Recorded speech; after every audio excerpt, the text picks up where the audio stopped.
Pa zdravo svima, danas pravimo sač. Ne znam koliko se dobro čujem zato što mi radi mašina za sudove, ali u svakom slučaju snimamo, pa šta bude, koliko se čuje. Čuje se, vidite uglavnom, samo, vada je to. Znači ovdje imamo oko 2-2,5 kg junetine. Ja sam gledala da to bude malo masnije, da bi sač bio bolji. I sada ćemo lepo sve to usoliti. Neka bude dobro usoljeno, zato što ćemo naliti i vode.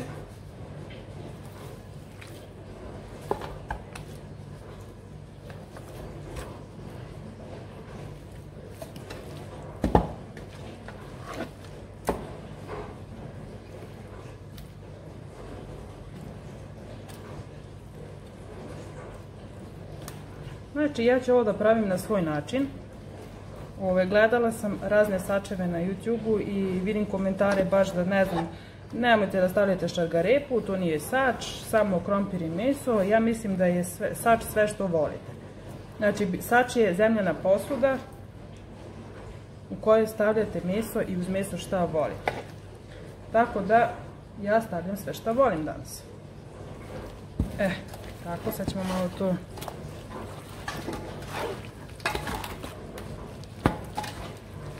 sjediniti i ostavljamo to sa strane. Zatim oko kilogram i po krompira, ja sam izabrala ovaj veći, i par šargarepa ćemo staviti isto.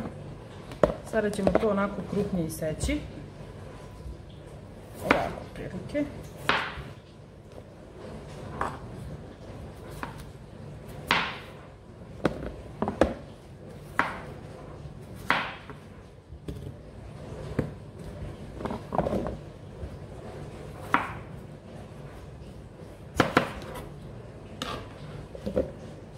I ovo ćemo samo na pola.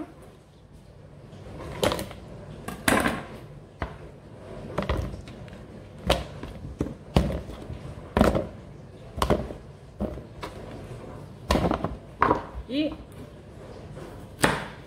šargarepe ćemo samo na pola. Znači ovako. Zatim ću uzeti jednu veću glavicu luka. Ja ću ovog puta koristiti ovaj crveni luk.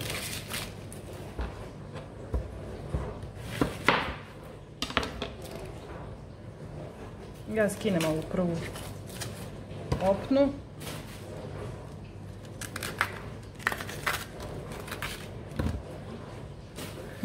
Ruke od luka.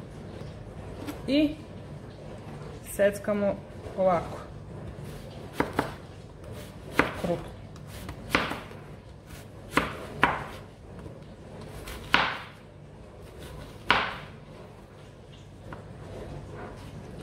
Isto tako. Drugu polovinu.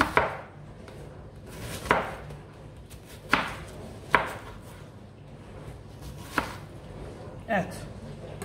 To je to. Iako je ovaj sač lakiran unutra, ja ću ga dobro izmazati mašću, znači domaća mast.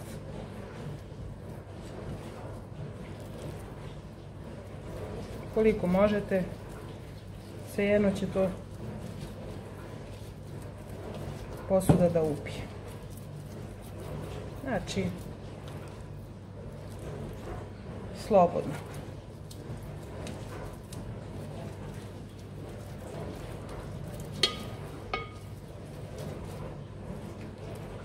I ovako na četkicu.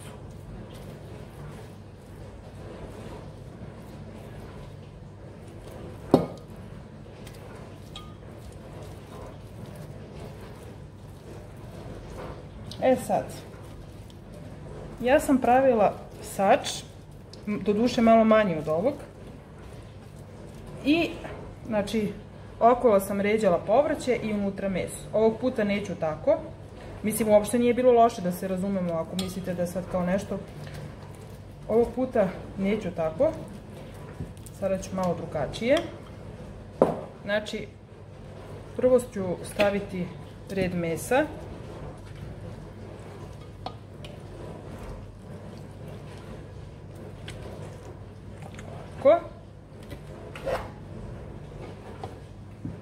pa zatim red povrća.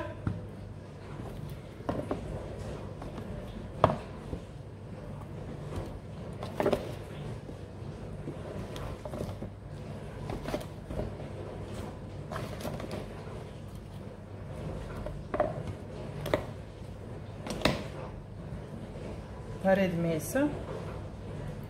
Meso je slano, zato neću da solim ovaj krompir.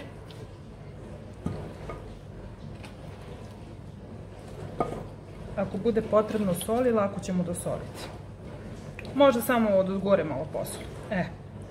Sad idemo opet. Ovako.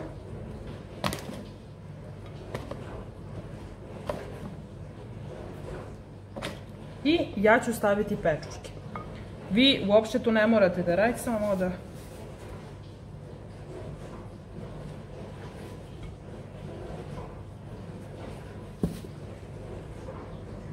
Znači, pečurke, ja mislim da imam jedan video gdje sam koristila i šampinjone i rekla sam vam već u tom videu da ja samo sunđerom skinem tu opnicu, taj gornji deo, da uopšte ne perem zbog... Jednostavno, nema potrebe da se peru, samo se lepo to skine i pustim vodu sve vreme da ide u sudoperu, znači dok to radim, tako da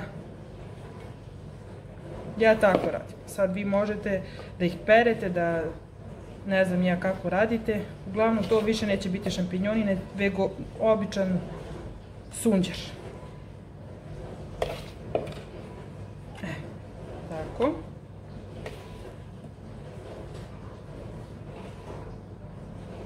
Luk.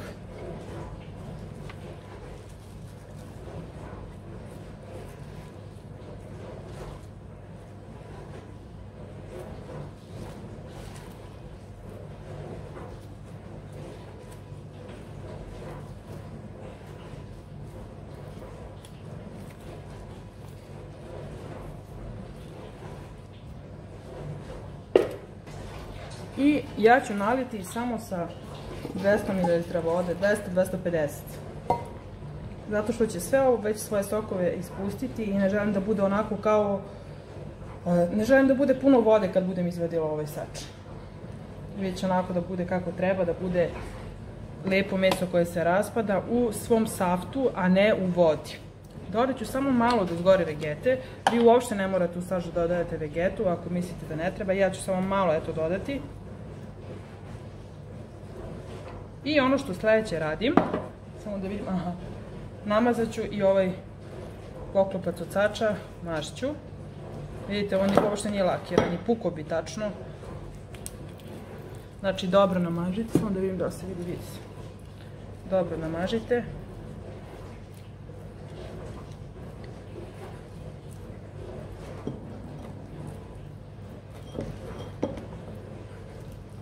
Klizi mi mast, ne mogu sve sa jednom rukom.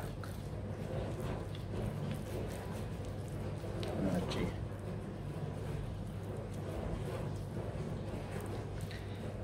boga mi, ovom saču će biti potrebno oko 2-2,5 sata, ako ne i 3. Znači, ja ovo spremam u kućnim uslovima, u rerni. Uopšte neću da radim ono tradicionalno u žaru, šta ti ja znam, ne. Ja ću ovako spremati, naravno mnogo je bolje na polju, pa vatrica, žar, sve to kako ide. I u nezagrejanu rernu stavljam na 250 stepeni. Sve zavisi sad od vaše rene. Ništa, ja ovo neću otklapati, pa sigurno sad i po vremena, pa ću posle malo samo ovako prodrmati, čisto eto da se sve to nekako sjedini. I evo, kao što vidite, ja sam zaboravila da snimim. Inače, vidite šta je ostalo, samo jedno parče. Probajte, bit će sigurno super. I meni je super ispalo, vidite i sami. I vidimo se u nekom od sljedećih videa.